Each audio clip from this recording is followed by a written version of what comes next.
Welcome back to Eyes on Texas, keeping you tuned into the Horns with breaking news and player and game analysis with video highlights. And this is going to be a breaking news edition. And the breaking news on this one is not so good one. We have Landon Jackson, a four-star recruit playing for Pleasant Grove High School out of Texarkana, Texas, just committed to the Bayou Bengals, folks. That's right. They get another one. Just a few days ago, I was up here talking about JoJo Earl, four-star recruit and the best overall slot receiver out of Aledo, committing to the Bayou Bengals. And here I am back again talking about another one, a defensive lineman this time, a weak side defensive end, long, rangy, with big, powerful hands and a great pad level for such a tall athlete. In addition to his pad level, he's very explosive with great lower body strength and a really good get-off. He can drop back into that mid-range zone, just a little out in the flats, but really what you want him doing in there is you want him stopping the run, rushing the passer, getting to the quarterback. That's what Landon does best. I really thought this was going to be a battle between A&M. I thought that we'd have just about a 50-50 shot with this recruit. I was wrong on that.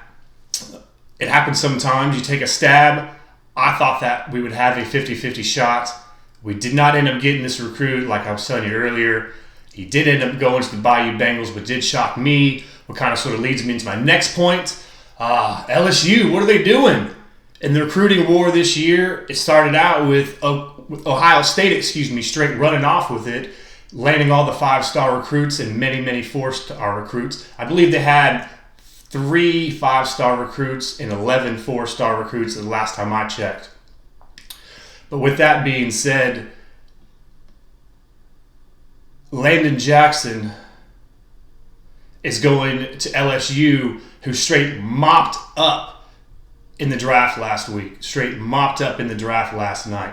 They had 10 draft picks in the first round alone and had 16 players drafted overall. Hell, I think they even had a long snapper drafted. So that's what they're doing right now. They rode the coattails going into the draft with the JoJo Earl signee earlier this week, and now they're riding the coattails at the end of the draft with the signee of Landon Jackson. And I would too. I wouldn't blame them either. That's what I'd be doing as well. If I was a recruit, if I was one of these young kids and I saw all these players getting drafted, I saw all these players getting drafted real high as well, 10 of them going on in the first round alone, that's very important. So not only to be drafted, but be going drafted high, I would ride those coattails. That's what I'd be thinking. Not only winning national championship, getting your name out there to be put on the next level, that's what these kids are looking for. That's what it's all about. So that's why I believe they got this recruit, Landon Jackson, and earlier on this week they had JoJo Earl, the great slot receiver out of Aledo. So where does that lead us? Where does that lead the Longhorns? Well, it has been since September 8th, since we had our last recruit, which is obviously a very long time. That's going to be over 200 days since our last recruit.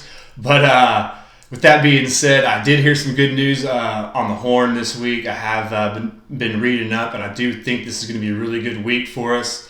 I do believe that there's a really good chance that we are going to lock up 2 recruits this week. Probably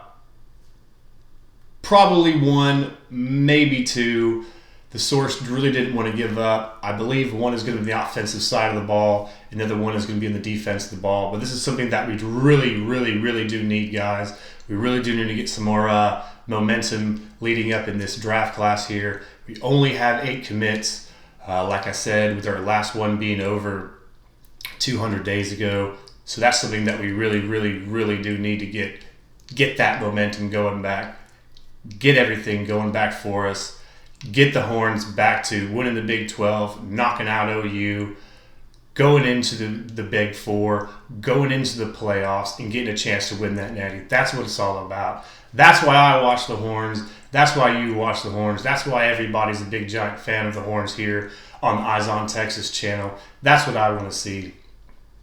So with that being said, folks, I really appreciate y'all watching this video. Please like and subscribe to the channel. I would very much appreciate your support.